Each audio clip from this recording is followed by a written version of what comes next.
भूली बिसरी सभ्यताएं और खोए हुए रहस्य। गहरी रात के अंधेरे में रेगिस्तान के बीचों बीच एक प्रसिद्ध पुरातत्वविद डॉ. अयान जाफरी एक प्राचीन पांडुलिपि हाथ में लिए खड़े थे। यह पांडुलिपि उन लुप्त सभ्यताओं के रहस्यों को समेटे थी जिनका इतिहास में कोई उल्लेख नहीं मिलता।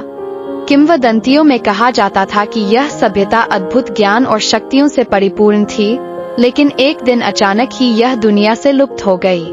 रहस्यमय खोज की शुरुआत। डॉ. अयान को एक अज्ञात स्रोत से एक गुप्त संदेश प्राप्त हुआ था जिसमें लिखा था, यदि सत्य जानना चाहते हो तो सूर्यास्त से पहले शीशम वन के किनारे पहुंचो। वह अपनी सहयोगी लीला मिश्रा के साथ वहां पहुंचे। वहां उन्हें बालू में दबी हुई एक रहस्यमय शिला मिली जिस पर प्राचीन भाषा में लिखा था, हम वे थे जिन्होंने अंधकार में प्रकाश फैलाया, परंतु समय ने हमें मिटा दिया। गुप्त शहर का अनावरण। जांच पड़ताल के दौरान उन्हें पता चला कि यह चट्टान न्यूरास्त्र सभ्यता का हिस्सा थी। इस सभ्यता के बारे में इतिहासकारों को कोई जानकारी नहीं थी। किंवदंतियों के अनुसार न्यूरास्त्र के लोग प्रकाश को नियंत्रित करने की कला में निपुण थे, लेकिन उनका यही ज्ञान उनकी विनाश का कारण बना। रहस्यमय शक्ति और अदृश्य खतरा। जैसे ही डॉ. अयान और लीला ने शिला की खुदाई जारी रखी, उन्हें वहां एक भूमिगत सुरंग मिली। जैसे ही वे अंदर पहुंचे, उनके पीछे का प्रवेश द्वार अपने आप बंद हो गया। चारों ओर टॉर्च जल उठी और एक गूंजती हुई आवाज आई, तुम यहाँ क्यों आए हो? जो रहस्य दफन है उन्हें दफन ही रहने दो। लीला का दिल तेजी से धड़कने लगा। डॉ. अयान ने दीवारों पर खुदी हुई चित्रलिपियों को पढ़ने का प्रयास किया, जो यह दर्शा रही थीं कि यह सभ्यता किसी असफल प्रयोग का शिकार हुई थी जिसने संपूर्ण नगर को नष्ट कर दिया। सच्चाई या छलावा?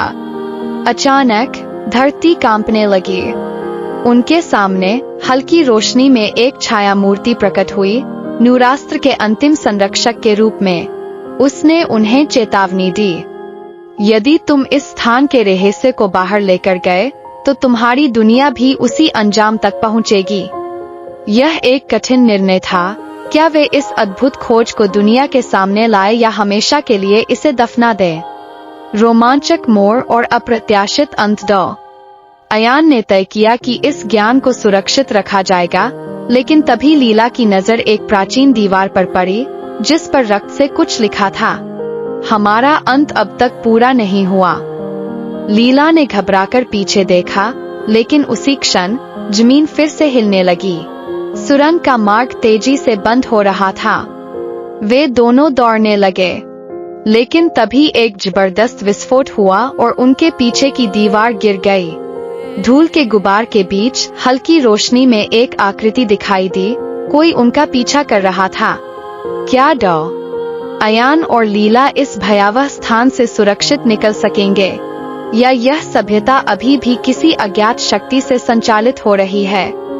यदि आप जानना चाहते हैं कि आगे क्या होता है, तो हमारे चैनल को सब्सक्राइब करें और दूसरा भाग जरूर देखें।